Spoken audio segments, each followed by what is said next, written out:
So we come to the 34th move of the whole 35 sequence moves, excuse me. So yeah, this is the 34th move, the penultimate one, basically, the second from the end.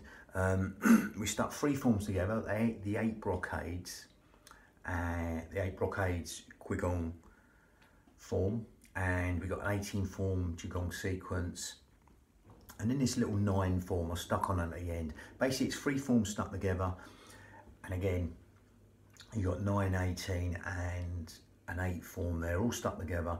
35 moves. This is the 34th move. This one is the 8th move of the 9, ending 9, but again it's called bringing down the heavens. Now again, it's a nice simple move before you go to the usual Tai Chi closure, which is generally at the end of most forms and the beginning sometimes, or a lot of times, but I digress. This is a really simple motion. It's just breathing in, coming up here, and exhaling down the front. Okay, so you're breathing in, bringing the hands up. You imagine the breath going up the back of the spine and down the front of the body. Okay, or vice versa. I've seen it done many different ways. Basically, within the traditional forms, this would be like the governing vessel and a conception vessel running from the crown to the tailbone. Okay, you've got the cranial chakra, sarasa, and it's, you believe there's like, or you visualize there's a pumping the breath back down, and then there's the muladhara pump on the tailbone, pumping the breath back up the spine. You'd have to really know that. Traditionally, I've done that in the other videos, but we're just going to go with the movement and mix up the movement and the breath. Okay, so it's a simple movement basically, but again, I'm going to go a lot more detail with the breath. We're not going to the traditional breathing like you get in qigong, which is breathing to the belly like a balloon, which tends to massage all the internal organs. We're going to go with the Pilates setup, okay, the yogic breath, the Pilates setup, and the hypnotic breath, a bit of a mixture. So let's go into that right now, okay? So we're going to zip up pelvic floor, scoop out the abdominals, the opposite of what you normally would do within the traditional form. Okay, this is more Pilates style. Okay, and if you like, before you start, get them 2 middle fingers touching underneath the breastbones, palms on the lower lobes of lungs. Keep your shoulders down, and as you zip up pelvic floor and scoop out the abdominals right now, that's going to help us breathe into these lower lobes of lungs, the intercostals, the ribs, anywhere but the stomach. Okay, again, that's the washing machine going there, but again, don't worry, we're gonna relax even though there's noise going on. So again, zip up pelvic floor, scoop out your abdominals, breathing in through the nose and exhaling through pursed lips for as long as you like, through pursed lips. So you're sort of blowing out a candle through pursed lips, and as you do that now, you can let them fingers go, safe in the knowledge that breath is going into these lower lobes of lungs. You just felt that.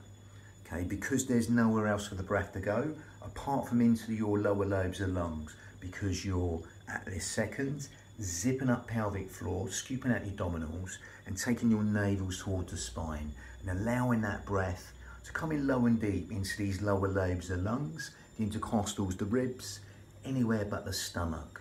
It's what we call lateral thoracic breathing in Pilates. It helps us breathe anywhere but the belly button.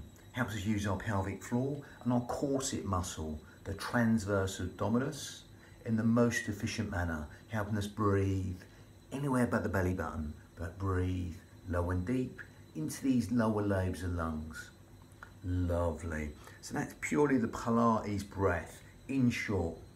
Okay, it's what we call lateral thoracic breathing in Pilates.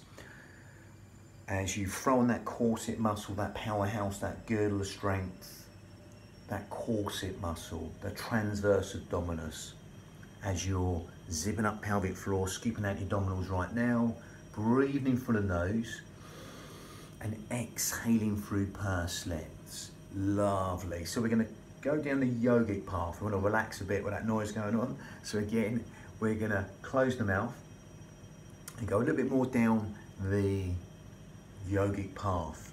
Okay, so just tune into my voice. Okay, you forget all the noise outside, just tune into my voice and your breathing.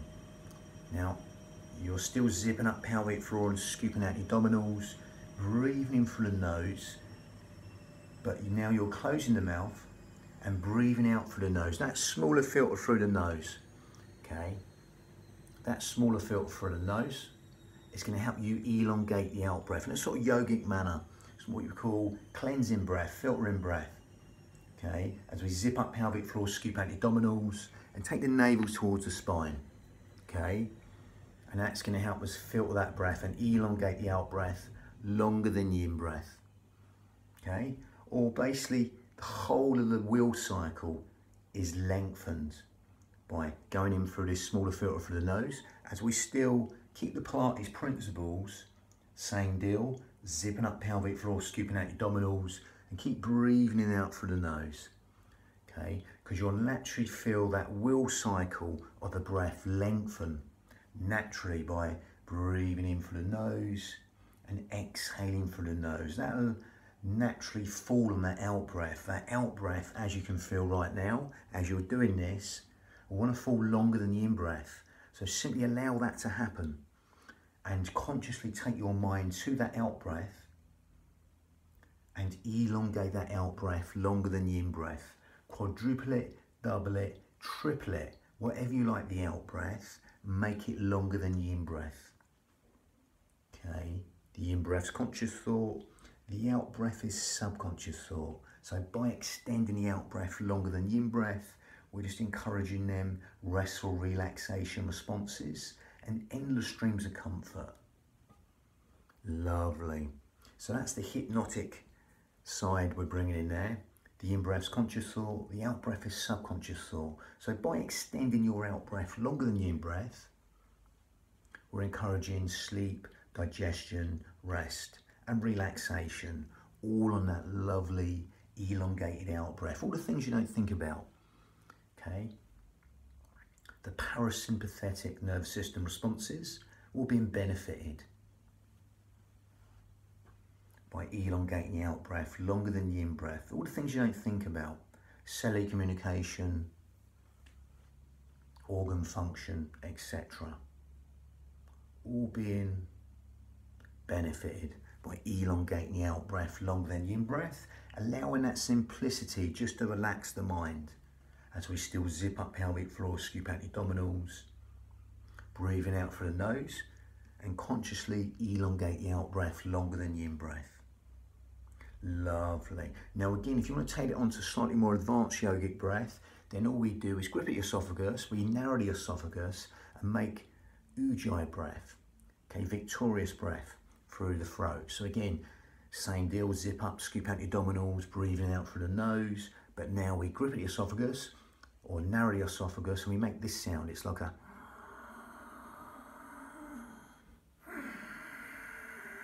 sighing breath, sort of like going with the mouth shut.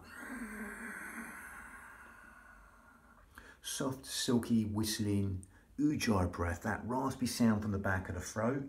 If you can't get that, don't worry. Just keep on breathing as you are, okay? And be aware of the sound of the breath, the feel of the breath, no matter what breath you're doing, ujjayi breath or not. If you can't get it, don't worry. If you can, keep on narrowing that esophagus, breathing in through the nose and exhaling through the nose. And again, as we grip at the esophagus, you'll feel that lovely, soft, silky, whistling sound from the back of the throat.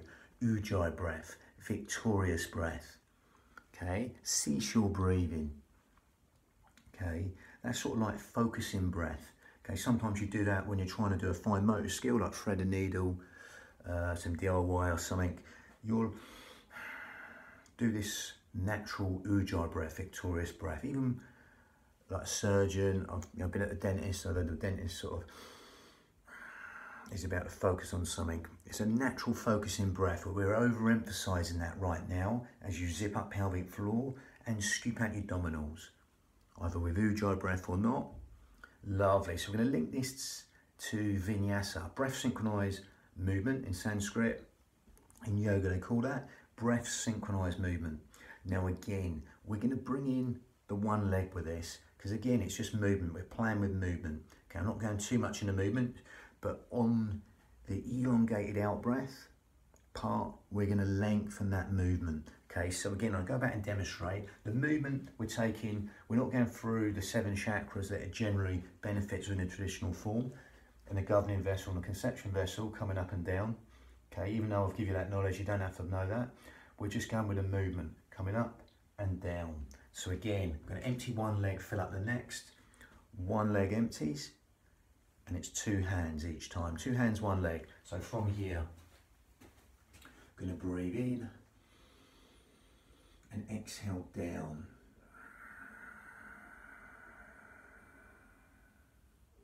We fill out that leg, then empty the other leg. Breathing, come up and exhale down.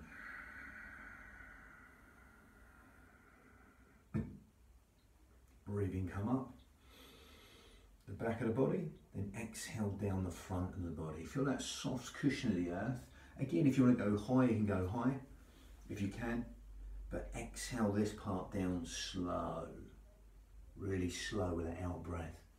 Okay, again, if you struggle with the balance, you can either just touch down on the toe and carry on that elongated out breath for as long as you like. Okay, if you want to just go small motions, go small motions. Breathing in and exhale.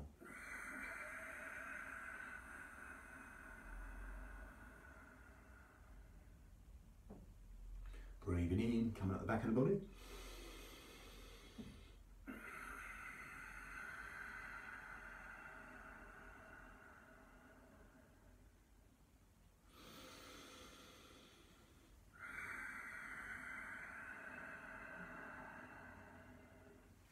And again, just keep on calibrating and synchronize the breath and the motion. Remember, exploit that speed and tempo and that range. Okay, so it can be a millimeter, a centimeter, or a foot. You're lifting the foot off the floor or higher. Slow is harder, fast is easier. Bigger motions be harder, smaller motions be easier. So exploit the range, speed and tempo of these exercises to make it as easy or as hard as you like. If you sort of can't balance for long, put the toe down and then carry on that exhale, that elongated exhale. Just making it hypnotic with that breath. Gather in, zip up and hollow, lengthen up for the crown, breathing coming up, exhaling coming down the front of the body. So again, the motion is coming up the back, then coming down the front of the body. And just elongate the exhale for as long as you like. Gather in, zip up and hollow, with Ujjayi breath or not. That Ujjayi breath will help stimulate the thyroid gland, which helps us weight control, etc. Helps us build the heat within the body, helps us fan the fire to burn the toxins in the body, helps us fan the fire to burn all the toxins in the body. It gives the mind something to focus on. But no matter if you can get Ujjayi breath or not, just be aware of the sound of the breath, the feel of the breath, as it weaves that tapestry of relaxation and every single organ, cell, sinew of the body at will. Allowing the shoulders to relax. Lovely. Tai Chi closure. Next. Bang.